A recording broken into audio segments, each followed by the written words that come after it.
Hola amigos, bienvenidos Hill Brothers a este canal, tu canal, mi canal, nuestro canal BJ Hero. Y el día de hoy vamos a hablar del siguiente tema: ¿cómo era el día a día de un videojugador entre los años 80, 90 y 2000? Se ve lejano, pero bueno, estamos hablando de aproximadamente unos 35, casi 40 años de historia, de cómo se vivía el ser videojugador en esa época o en esas épocas o en esas, ¿cómo se llama? Décadas como tal. Vamos a dar comienzo primeramente. Había algo muy popular que existía, que eran los arcades, las salas de maquinitas, las maquinitas, las tragaperras, las tragamonedas. Eso depende de la cultura y del país en donde tú te encuentres. Es que tú sabrás cuál era el nombre que se le daba. Estos lugares generalmente estaban en centros comerciales, estaban incluso existían abastos o quincallas que por lo menos tenían una o dos maquinitas para hacer algo de dinero, y donde nosotros nos quedábamos pegados jugando. Pero vamos a especializarnos más en esos ambientes que eran mucho más grandes, que eran para jugar. Hoy en día todavía existen, pero han ido en reducción debido a que ya hoy en día muchos de los juegos lo podemos jugar desde casa. Recuerden que el arcade vendría siendo algo así como el cine, o podría decirse como un parque de diversiones, pero electrónico. ¿Qué sucedía en los tiempos de los 80, 90? Muchos de estos maquinitas o estos arcades eran muy costosos. Estamos hablando que eran máquinas que podían costar hasta 2.000, $1.500, y que solamente tenía un solo juego y que solamente tenía personas especializadas que se encargaban de hacerle mantenimiento. Eh, Estos lugares se reunían muchos jóvenes, más que todo varones, más que todo, y era para probarnos nosotros nuestras habilidades en el mundo de los videojuegos. Ahí encontramos de todo en esos lugares, gente que no se bañaba, olor a sudor, incluso hasta cigarros, si era un lugar más concurrido por mayores. Sí.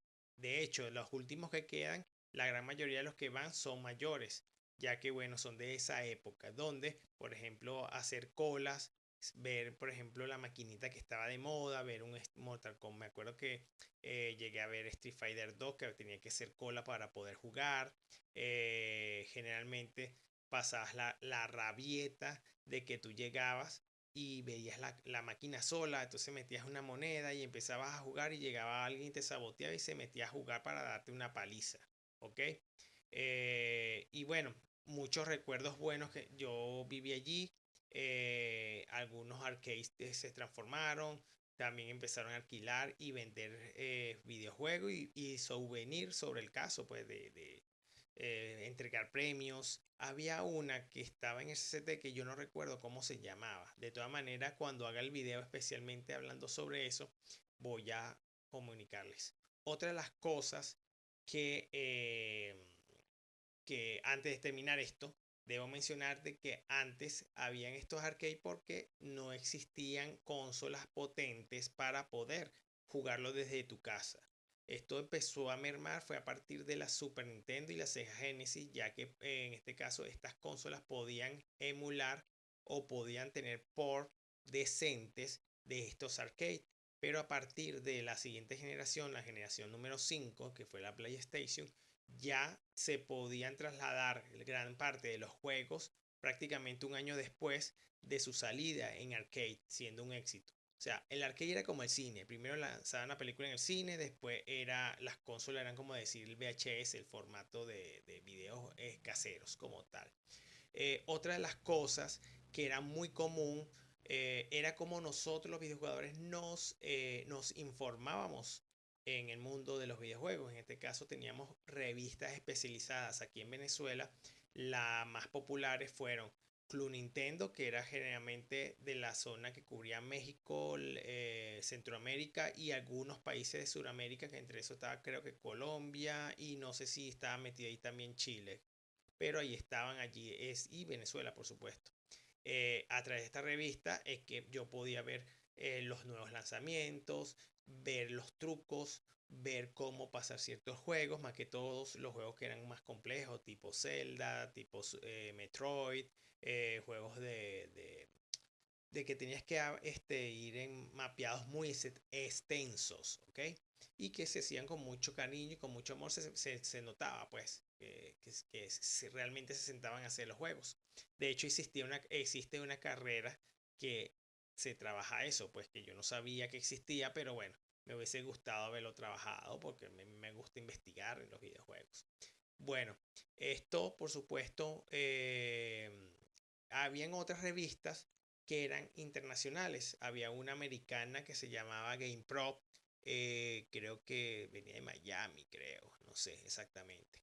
Eso me lo pueden escribir aquí.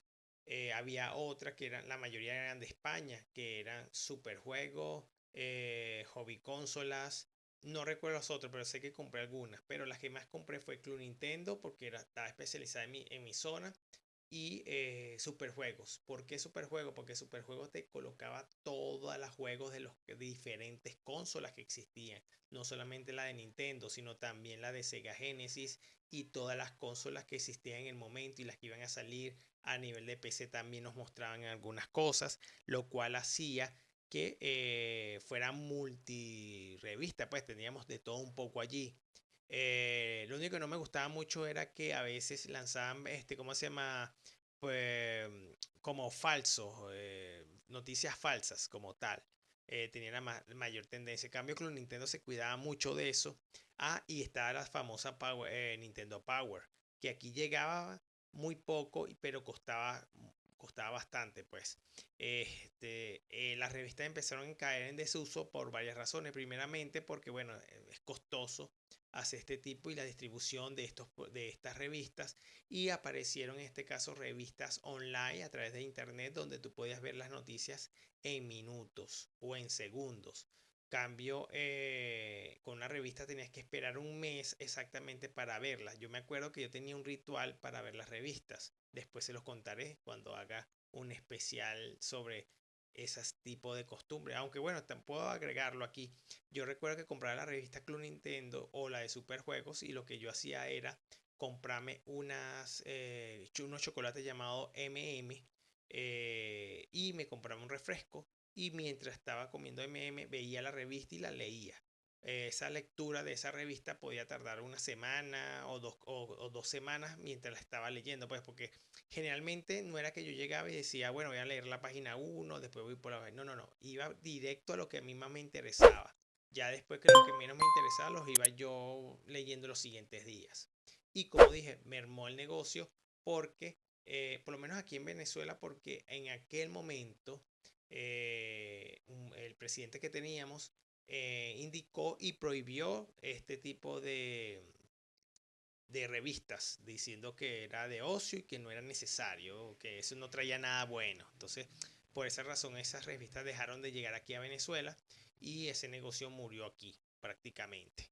Si la traías, tenía que ser personalizada, pues, o sea, traerla tú con un courier tú personalmente. ¿Qué otra cosa podemos hablar acá del pasado? El tercer punto sería jugar de manera grupal.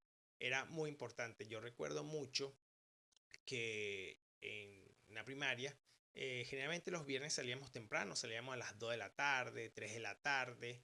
eh, y lo que hacíamos era que, bueno, me iba con mis compañeros de clases y íbamos a mi casa a jugar, qué sé yo, la consola que yo tenía, el Atari, el Nintendo, Sega Genesis, Super Nintendo, y creo que hasta el 64 llegué a hacer eso. Hasta el 64, sí, sí, para ser exacto. De hecho, si ellos ven el video, se van a acordar, no, yo fui cuando estaba el Super Nintendo, no, yo fui cuando el 64, no, yo fui cuando en este caso, la Nintendo o la Sega Genesis, sea el caso. Se fomentaba el grupo de jugar, de hacer cola mientras estamos esperando que, por ejemplo, alguien termine. Jugamos juegos de plataforma, por decir algo, Super Mario Bros. 3. Entonces, yo agarraba el control y empezaba a jugar hasta que no me mataran, no entregaba el control. Entonces eso es lo que sucedía. Claro, había mucha gente que tenía que esperar mucho porque que sabía jugar más, duraba más tiempo.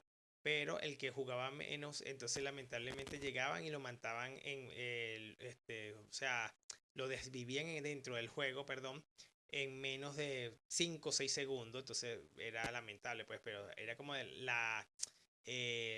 como decir la ley del más fuerte, pues, y eso pasaba también en las maquinitas, de hecho. Y eso se ha ido perdiendo porque ya hoy en día los juegos son online, cada quien los juega desde su casa y son muy pocos juegos que son grupales. Tenemos los juegos de antiguamente o recientemente antiguos como Guitar Hero, Mario Party, Mario Kart, que se pueden jugar, o incluso creo que todavía algunos se pueden jugar localmente, que pueden estar hasta 4 personas al mismo tiempo en el mismo lugar jugándolo, que eran momentos mágicos, pues eran momentos de interacciones entre nosotros y que bueno, eso como ya dije, mermó porque bueno, ya el internet te maxifica eso como tal, con la conexión WAN como tal. Bueno, ¿qué más podemos hablar? La variedad de los juegos. Antiguamente teníamos una variedad grandísima de juegos.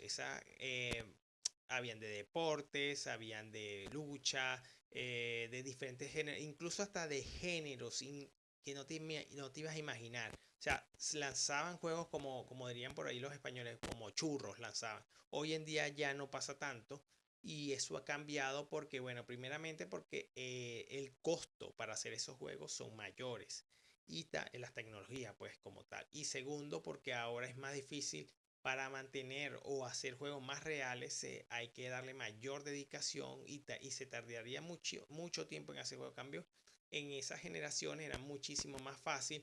De hecho, compañías como McDonald's lanzó juegos, hasta Alfonso Riva, esa compañía que hacía la avena Wacker, creo que era la buena, en Estados Unidos. Lanzaron juegos refritos, por supuesto, y géneros, no solamente los géneros, sino también, por ejemplo, el de género de deportes. Habían juegos de fútbol y habían decenas o veintenas de juegos de fútbol. Hoy, creo que desde la generación número 6 en adelante, eso mermó, ya que, bueno, Electrónica Arts hizo un monopolio donde amenazó al third party de que ellos eran los únicos que podían hacer juegos de deportes para la consola y que si no fuese así, entonces no hacían juegos. Cosa que le pegó a Sega Genesis, bueno, Sega Genesis no, a Sega con Sega Saturn. Ese fue uno de los problemas que tuvo porque la gente de Sega tenía la gente 2K que era de Sega y ellos hacían juegos de deportes, también tenían eso, pero Electronic Arts no quería competir contra ellos, pues. Cosa que con el tiempo se demostró de que 2K era muchísimo mejor que la misma gente de Electronic Arts, perdiendo el mercado de la NBA y no sé qué otra más por allí, pero bueno, son consecuencias como tal. Entonces, como les dije, había más lanzamientos y había muchísimos más lanzamientos en ciertos géneros. O sea, muchos juegos de plataforma, muchos juegos de deporte, sea de fútbol, soccer, como le llamen, NBA, entre otras. Vamos por el quinto y último punto. Ya en el próximo video hablaré de otros 5 puntos sobre el alquiler de videojuegos. En este caso, el alquiler de videojuegos se hacía en videoclub que generalmente se especializaban en películas de VHS, Betamax o en este caso de discos compactos, CD o DVD. Ellos alquilaban juegos. También tenían la cuestión de que alquilar el juego por 3 días y después del tercer día tenías que entregarlo. Y si no lo entregabas, tenías que pagar una multa o algo así, un impuesto por durar más tiempo de lo esperado. También tenían una parte donde ellos hacían intercambios de juegos. Tú pagabas. Generalmente los juegos que estaban allí eran juegos que nadie quería. No solamente porque eran malos o aburridos, sino también era porque ya lo tenías allí, ya te lo sabías de arriba abajo. Y bueno, en cierta parte te aburría porque yo llegué a ver incluso la vitrina llena de juegos de Super Mario Bros. 3 y yo me quedé un poco sorprendido. Ese juego no es malo, pero ¿qué pasó? Mucha gente lo compró y bueno, se lo jugó de arriba abajo y bueno, se aburrió y bueno, yo quiero jugar otra cosa. Y una opción para obtener un juego barato era a través de cambio libre, que se llamaban así. Eso también lo aplicaron las arcades, que también alquilaban. bueno, alquilaban y cambiaban juegos como tal por un monto de dinero pequeño comparado a comprar uno nuevo como tal.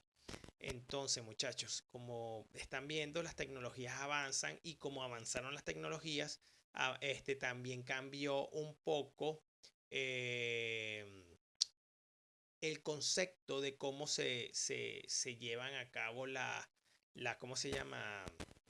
El consumo de este mundo de videojuegos como tal. Entonces, para el próximo lanzamiento vamos a hablar de 5 puntos más de las cosas que nosotros como videojugador vivimos y que hoy en día ya ustedes, por lo menos los nuevos, no están viviendo, pero que de una forma u otra pueden imaginárselo, es como darle un poco de historia de cómo se vivía ser videojugador hace 20 o 30 o 40 años atrás. Bueno, eso era todo. Espero que les haya gustado el video y les pido que se suscriban, Hill Brothers, y que continuemos creciendo. Entonces, amigos, nos vemos en un próximo video, así que nos vemos en un próximo lanzamiento y que la fuerza los acompañe. Aquí nos vemos, chicos.